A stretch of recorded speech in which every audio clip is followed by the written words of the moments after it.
민주당이 오늘 오후 2시 이제 10분 남았습니다. 통합을 키워드로 내세운 진짜 대한민국이라는 이름의 중앙선대위를 공식 출범합니다.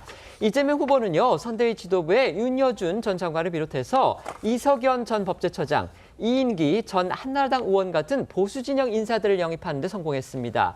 또 대표적인 비명계죠. 김부겸 전 총리, 또 노무현 정부의 초대 법무부 장관을 지낸 강금실 변호사, 지난 총선에서 비명 행사 공천의 논란에 중심에 섰던 박용진 전 의원도 합류하도록 하면서 이 후보는 친명계는 물론이고 보수와 비명계까지 아우르는 이른바 통합 탕평형 진욕을 선보이는 데에는 성공한 듯 보입니다. 네, 민주당은 오늘 오후 2시 국회의원회관 대회의실에서 제21대 대선을 위한 진짜 대한민국 선대의 출범식을 열고 이재명 후보를 중심으로 한 이 선거대책위원회 체제로 전환합니다. 민주당은 출범식에 앞서서 이 선대위 주요 인선을 공개했는데요. 총괄 선대위원장에는 7명의 인사가 내정이 됐고 이 가운데 윤여준 전 환경부 장관과 박찬대 당대표 직무대행 겸 원내대표가 상임으로 투톱을 맡게 됐습니다. 들어보시겠습니다. 총괄 상임선대위원장으로 우리 윤여준 잘 아시죠? 전 환경부 장관 했고 또 우리 보수진영이 굉장히 책사로 알려지셨는데 윤여준 위원장님 그리고 박찬대 직무대행이 이제 맡게 되고요. 강금실 전 장관, 정은경 위원장님, 또 김부겸 위원장님, 김동명 위원장님, 김경수 후보가 총괄 선대위원장단에서 활동하게 되고요. 김민석 수석 최고께서 상임 공동 선대위원장을 맡으시고 이석연 전 법제처장을 역임하셨고 이인기 전 의원님 그리고 최고위원들과 저희 당의 다선 의원님들 공동 선대위를 구성했습니다. 네, 또 들으신 것처럼 이 총괄 선대위원장으로 눈에 띄는 인물로는 문재인 정권에서 코로나19 방역 대응을 이끌었던 정은경 전 질병관리청장이 있습니다. 방금 저희가 전해드린 대로요, 김윤덕 사무총장이 발표한 그 명단, 그러니까 총괄 상임선대위원장이 있고 또 공동 상임선대위원장이 있는데 어쨌든 총괄 상임선대위원장이 좀 더 높은 그런 직책으로 보입니다. 여기 7명이 돼 있는데 그 면면을 보면은요, 결국 이제 그 중도, 보수, 진보를 아우르는 인물들이 이렇게 골고루 포진이 돼 있습니다. 아마 김동명 위원장이 누구인지 조금 생소한 분들도 있을 것 같은데요. 지금 현직 한국노총 위원장입니다. 민주당 밖에서 영입한 인사로 눈길을 끄는 인물도 있는데요. 이명박 정부에서 1호 헌법연구관을 지낸 이석연 전 법제처장이 공동 선대위원장으로 합류했습니다. 네, 전북 정읍 출신인 이석연 전 처장은 호남 출신임에도 그동안 대표적인 보수 진영의 법률가로 꼽혀왔습니다. 이번에는 민주당 공동 선대위원장을 맡아서 이재명 후보를 돕게 됐는데요. 이 전 처장은 2008년 3월부터 2010년 8월까지 이명박 정부에서 법제처장을 지냈고요. 국민의힘 전신인 미래통합당에서 공천관리위원회 부위원장을 맡기도 했습니다. 이 전 처장은 YTN과의 통화에서 이재명 후보가 직접 영입을 제안해서 수락했다면서 지난해 11월 이 후보를 만났을 때 정치보복의 악순환을 끊어야 한다는 의견을 많이 나눴다고도 말했습니다. 국민의힘 전신인 한나라당 출신으로 지난 대선 땐 윤석열 캠프에서 활동했던 이인기 전 의원의 합류 소식도 전해졌습니다. 이 전 의원은 경북이 지역구로 역시 경북 출신으로 동향인 이 후보가 최근 직접 이 전 의원에게 연락해 공동 선대위원장직을 제안했다고 합니다. 이 전 의원은 한나라당 공천을 받아 경북 고령, 성주, 칠곡에서 3선을 지냈고요. 지난 대선에선 윤석열 캠프에서 국민통합위 민생본부장을 맡았었고 약 3주 전엔 김문수 당시 장관의 조기 대선 출마를 촉구하는 보수 진영 전직 국회의원 명단에 이름을 올리기도 했습니다. 깜짝 변신을 한 셈입니다. 아까 저희가 그 프로그램 첫머리 키워드에서 이인기 전 의원을 이기인 전 의원이라고 저희가 말씀을 드렸는데요. 바로 잡겠습니다. 이재명 후보는요, 최우선 과제인 경제 문제를 또 정책적으로 뒷받침할 수 있는 그런 인선도 검토 중이라고 합니다. 특히 이 경제 관료계의 원로죠. 이헌재 전 경제부총리의 영입을 추진하고 있다는 그런 소식이 전해졌습니다. 조선일보 보도에 따르면 최근 민주당 인사 여러 명이 이 경제 관력의 원로인 이헌재 전 부총리를 직접 만나 합류를 요청한 것으로 전해졌습니다. 이재명 후보도 이 지난해 비선계엄 이후 이 조기 대선이 가시화한 시점에 이 전 부총리를 직접 만났다고 하는데요.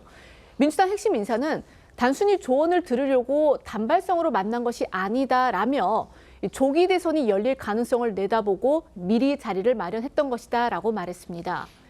이현재 전 부총리는요, 이 김대중 정부와 노무현 정부에서 재정경제부 장관, 경제부총리를 역임을 했고 이 보수와 진보 진영을 아우르는 경제 원로로 꼽힙니다.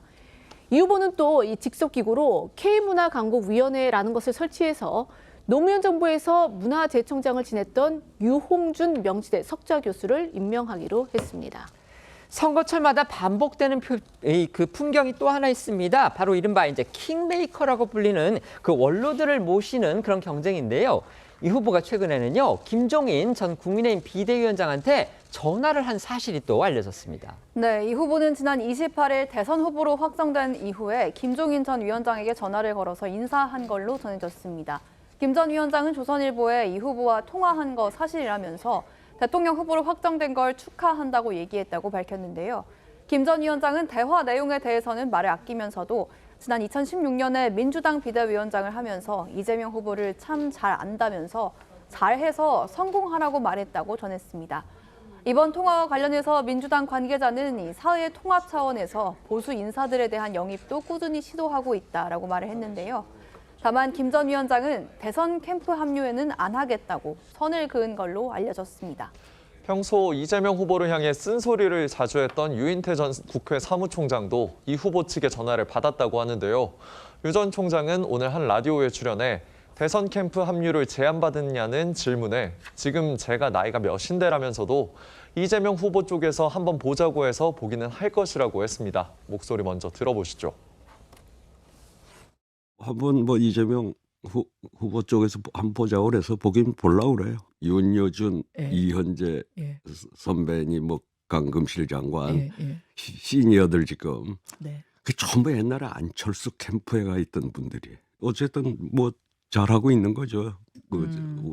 그나마 외연 확장? 예, 확장에 뭐 도움이 되겠죠. 유승민 전 의원 성이 있는 쉽게 움직일까요? 네. 물론 온갖 배신자 프레임에 뭐 걸려서 저러고 있는데 그래도 거기를 개혁하려고 노력을 해야 되는 거고. 이재명 후보 선대위를 공식 출범하면서 이제 본격적인 대선 본선 모드에 돌입을 했는데요. 선거전은 뭐 사실상 이제 막 시작된 거나 마찬가지인데 어제 민주당의 정청래 의원이 김어준 씨의 유튜브 채널에 출연해서 선거운동 기간은 승리를 확인하는 기간이다 이렇게 말을 했습니다. 마치 대선 결과는 이미 결정돼 있다 이렇게 얘기를 해서 논란이 되고 있습니다. 정청래 의원은요, 어제 유튜브 채널에 출연해서 선거는 마이크 잡고 첫날 돌아다녀 보면 이기겠다, 지겠다는 그런 감이 온다면서 이 후보는 무조건 옳다 생각하시고 적극 협조해 주시기를 바란다 이렇게 말을 했습니다. 그러면서 이 후보가 87년 체제 이후 최강의 후보가 될 것이라고 생각한다면서 득표율도 역대급으로 나와야 한다 이렇게 덧붙였습니다. 오늘 민주당이 이제 대선 선대위 체제를 출범을 시켰습니다. 거기에 보면 이제 보수 진영 출신 인사들도 다수 포함이 돼 있거든요. 그 인선 어떻게 평가하십니까? 이번에 이재명 후보가 대선 3수째잖아요. 네. 그렇다고 한다면 이전 두 번의 대선은 제가 생각해서 노무현 모델로 선거를 치렀다. 예를 들면 노무현 모델하면 딱 떠오르는 게 선명성인데 네. 이번 대선은 DJ 모델로 지금 하는 것이 아닐까. 그것도 특히 1997년 DJ 연합 네. 이런 걸 통해서 그러니까 일종의 뭐랄까 유연성, 포용성 이걸 통해서 중도 외연까지 가겠다는 그러한 입장을 보여주고 있는 것 같아요. 그래서 대선 후보로 공식 결정되고 난 그 다음날 첫 공식 행사가 국립현충원 방문이었는데 제일 먼저 찾아간 곳이 이승만, 박정희 거기다가 박태준 전 포스코 회장 묘소까지 참배를 했다. 그리고 바로 이어서 발표한 사람이 바로 윤여준 전 환경부 장관이었거든요. 그리고 지금 오늘 이야기하듯이 뭐 이석연, 건호월 전 의원까지 넣었는데 이 정도까지는 어느 정도 예상할 수 있어요. 그런데 앞으로 앉아 우리가 눈여겨볼 때 잠시 나왔습니다만 저는 유승민 의원에 대한 이 공약을 상당히 좀 더 공을 들이지 않을까라는 생각이 네, 들어요. 그래서 알겠습니다. 건호월 전 의원이 유승민 전 의원하고 또 아주 절친한 사이기 때문에 다 이제 대구 이걸, 경북 지역을 예, 그렇죠. 기반으로 한다는 예, 점에서 예. 이제 공통점이 있죠. 네, 그래서 네. 그런 걸 적극적으로 공략하지 않을까. 그 결과가 어떻게 될 것인가가 네, 네. 궁금합니다. 알겠습니다.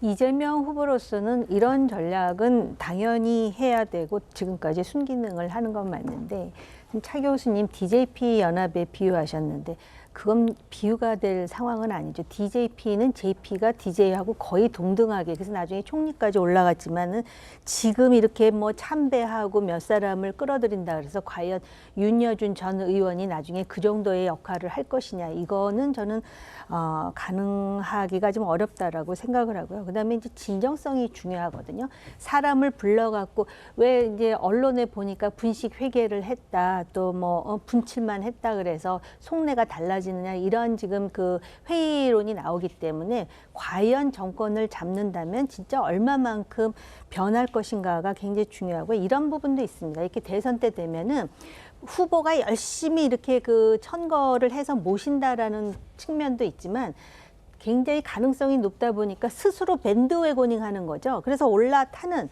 그래서 사실은 누구를 모셨다 하지만 우리나라에서는 이념이나 정당이 달라도 또 부르면 오는 경우가 많기 때문에 어렵게 모셨다라는 인식이 들지 않는다라는 것입니다. 그런 차원에서 향후에 만약에 대권을 잡는다면 반도체 특별법의 주 52시간과 관련해서 어떤 입장을 표할 것인지 그다음에 노랑봉투법, 양국관리법 벌써부터 얘기가 나오지 않습니까? 그게 진짜 변한지의 여부를 결정하는 가늠자입니다.